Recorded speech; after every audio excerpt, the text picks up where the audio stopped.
Ladies and gentlemen, good evening and welcome to Gashi's Kaman TV, the tallest man in Black Africa. Today's evening, William Samoei Ruto is going to address the media. He has invited all the media houses in State House. And I think this is just a saving mission. The objective of this briefing is to try to empty the bitterness that is hitting the nation because of the many challenges that are facing Kenyans. If you look clearly at William Samoei Ruto, you realize that he's a president who does not stand for anything. In fact, if I ask you, our viewers, what does William Samoei Ruto stand for? Because if you look at somebody like Mwai Kibaki was for an economic takeoff, and that is why he came up with Vision 2030. If you look at Moi had his philosophy of peace, love, and unity. When you look at Jomo Kenyatta had what we call economic takeoff also, and laying the foundation of this country. When you look at Uhuru Kenyatta was continuing with the legacy of Mwai Kibaki. But when you look at William Samoei Ruto is there to destroy and revert all the policies that were made by Uhuru Muigai Kenyatta. So in my view, when I look at William Samoei Ruto economically, he doesn't have a clear vision. For instance, if I may ask you, what has William Samoei Ruto been doing for now almost 4 months in office? If you ask me, I can only say that what he has been doing is nothing but politics. I think the man is very good in politics, but very poor in economics. I think the man is very good in making political moves, but very poor in bringing the meaningful change that this country desperately needs. That is why he used to talk about some people who wanataka vio, watu ambao wanajitakia makuu. But when you look at his government, you realize that he's the one who is very busy creating offices that do not even exist in the constitution, like that office of the Prime Cabinet Secretary of Musalia Mudavadi.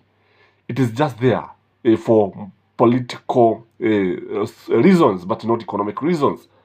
Again, when you look at William Samoei Ruto, and even if you ask most of the members of UDA in Kenya Kwanza, for sure, they cannot tell you what is the bottom-up economic model.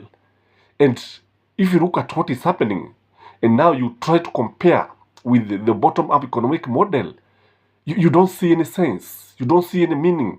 You don't see anything related to the bottom-up economic model. Because you see, when he was campaigning, he was saying that he was trying as much as possible to come up with the bottom economic model. But in my view, this did not happen. In my view, this is not what is happening. This is not the case. Because when you look at the cost of living, the cost of living is different. Because ukiangalia utaona kwamba yale mambo ambayo wanafanya ni mambo ambayo inamuumiza Wajiko, mambo ambayo inamuumiza Atieno, ni mambo ambayo inamuumiza mwananchi wa kawaida. And when you look at Uhuru Muigai Kenyatta is the one who seems to have been using the bottom-up economic model, because you see, he was able to raise the living standard of wazee, kina mama, vijana ambao hakuwa na kazi, watu ambao walikuwa wanatatizika hapa na pale. I think Uhuru Muigai Kenyatta policy was very, very clear, even to the citizens. But many people, many Kenyans cannot even tell for sure what Uhuru Muigai Kenyatta failed to do and William Samoei Ruto is doing. People cannot even explain why William Samoei Ruto is trying to overturn all the policies of Uhuru Muigai Kenyatta. What does he stand to gain? Let me ask you, our viewers, which head of the family can brag that he has saved a lot of money by starving his children? Because I remember during the New Year's Eve speech, he gave the speech and said that the country has saved a lot by removing subsidies. But you see, the people who are benefiting are suffering.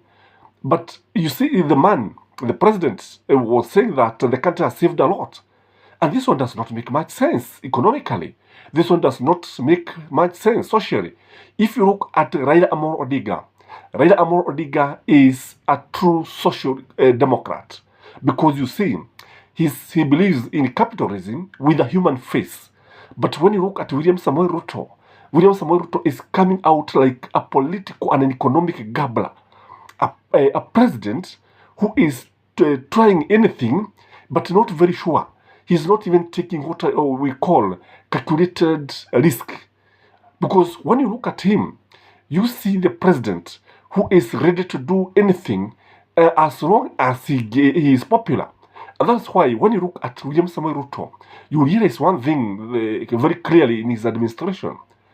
The main aim is to reward royalty. The main aim is not to reward competence, is not to reward the ability. It is not the case in his government.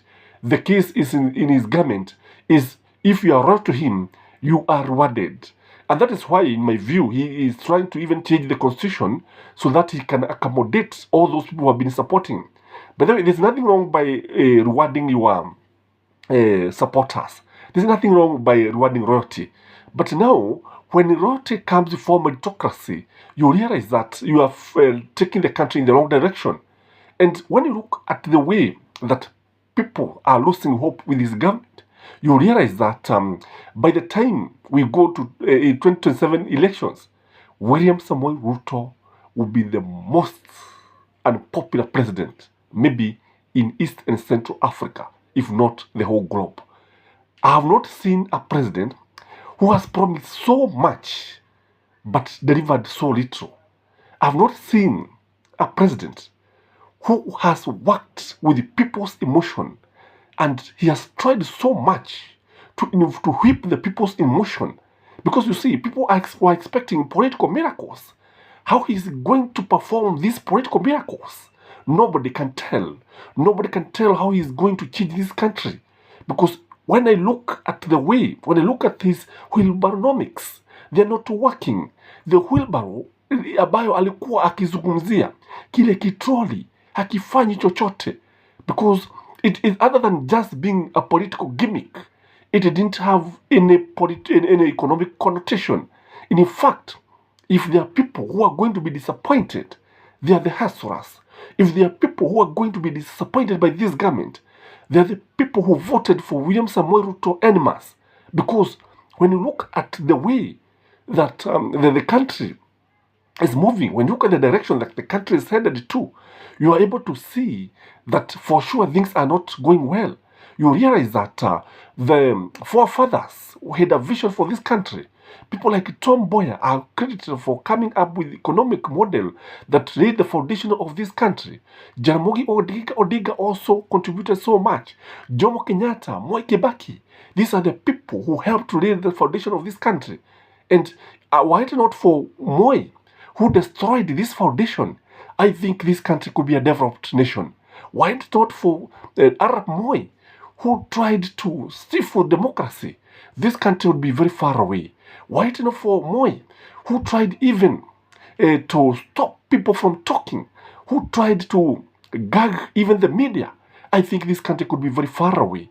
When you look at the chance, the opportunity that this country lost when they failed to elect Raila Amolo Odinga, then you pity this country, you pity this nation, you see the chance that was lost, you see the opportunity that was lost, because you see, Raila as a Democrat allows freedom of speech. Raila as a Democrat had social things that would help the poor man. Remember the 6,000 Kenya shillings that people thought could not happen. And you see, if I ask William Samoei Ruto, now that you have removed the subsidies, where is this money? Where has this money been taken to? Who can stand up and say, now that the government has saved this money, this is what the government has done for us. Now the government has saved this money, the government has been able to achieve this. But it is not the case, because there is no way that you are going to fail to intervene with the things that are happening in this country.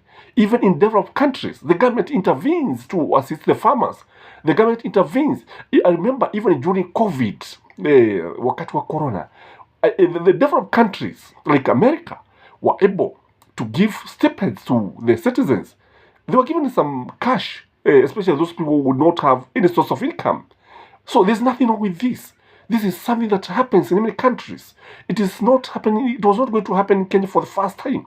So in this video, I want us to look critically at William Samoei Ruto's and be able to see that for sure, William Samoei Ruto does not stand for anything.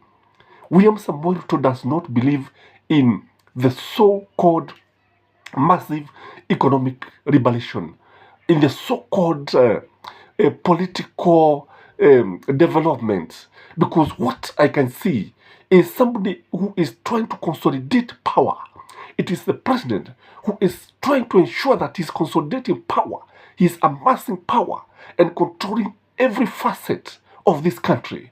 I don't know what you think, but if ask me, William Samoei Ruto is busy taking this country in the wrong direction. Remember to subscribe to Guys Comment TV, the Talisman Black Africa. And for our viewers and supporters, I'm very, very grateful. Continue supporting us in the best way you know how. Till next time, bye-bye.